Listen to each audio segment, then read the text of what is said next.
Miarabantsika tsirairay avy indray tratry ity sabata maraina fa 20 volana septambra ity misotro an'Andriamanitra isika fa mbola nomeny tombonandry ary nomeny an'izao fotoan'izao ihany koa fa atsika mandray ny famindram-pony mandray ny hery avy aminy ihany koa alohandirantsika ny amin'ny mofonainan'io dia hivavaka isika.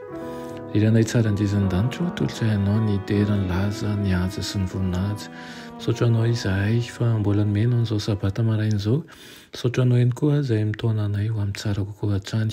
Misaotra fa teo anivonay mandrakariva ianao ary raha mbola afaka miaino an'izao fandaran'izao izay sy mandray ny teninao ihany koa dia noho ny fahasoavanao irina tokoa raha mba ho feno ny fahasoavanao izay amin'ity andro anio ity ka ny mavesatra rehetra ny tompo ho esorinao hosoloanao vaovao aminaran'i Jesosy. Amen.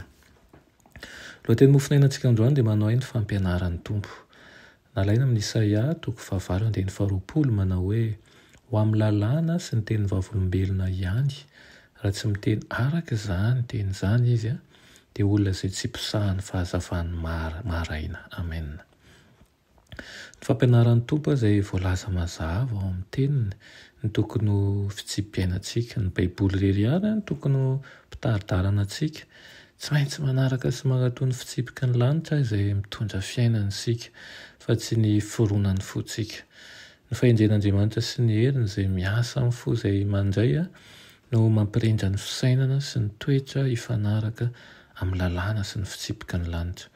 Ny tsirairay ny tokony handray ny fitarihan'ny fanahy masina mba hahafahana mampita amin'izao tontolo izao ny fahamarinana.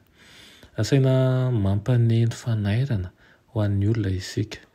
Tsy tokony hatory manko ny mpiambina ankehitriny, tsy maintsy miambina ampivavahana izy ireo mba hanana ny fahazavantsaina manoloana ndraiky ny eo anatrehan'ilay tonga teto amin'ny tontolontsika na dia lahy tokan'Andriamanitra aza mba hitaona ny lehilahy sy ny vehivavy hiala amin'ny fitarihan'ny Satana. Asaina manoro lalana sy mitarika ny fanahy maro isika mba hibanjinan'izy ireo ny ohatra nasehon'i Kristy ka hatsapan'ny andraiky ny manaloana azy satria azy izy ireo no namoronany sy nanafotany azy. Azy ny lehilahy sy ny vehivavy ary ny ankizy rehetra tao amin'ity izao tontolo izao ity ary raha manaiky ho tonga zanaka lahy sy zanaka vavin'Andriamanitra amin'ny fankatoavana an-tsitrapon'ny olombelona lavo dia ho tonga iray amin'i Kristy izy ireo. Efa novidian'ny mpamonjy izy ireo tamin'ny nanoloran'ny aina ny hanonerany ny famaizana noho ny ota ireo izay niova fo marina no haneho ny fahasoavan'i Kristy izay mahavonjy amin'ny fiasana ho an'ireo fanahy hanohajamain'i Satana. Eo amin'ny fiainan'izy ireo ny tokony hanehoan'ny mpiasan'Andriamanitra ny herin'ny fahamarinana.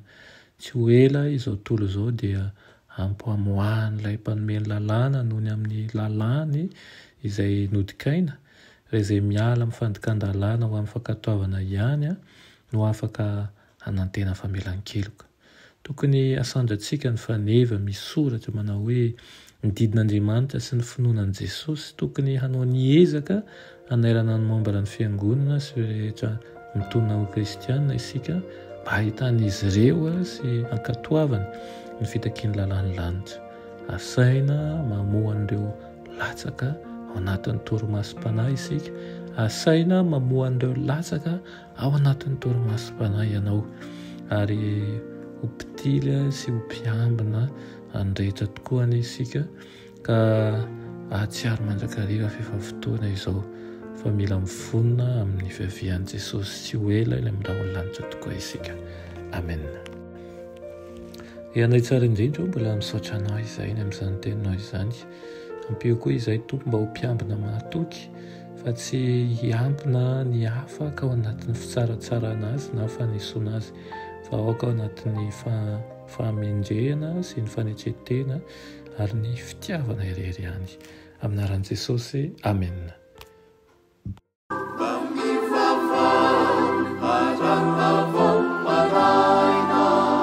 Saru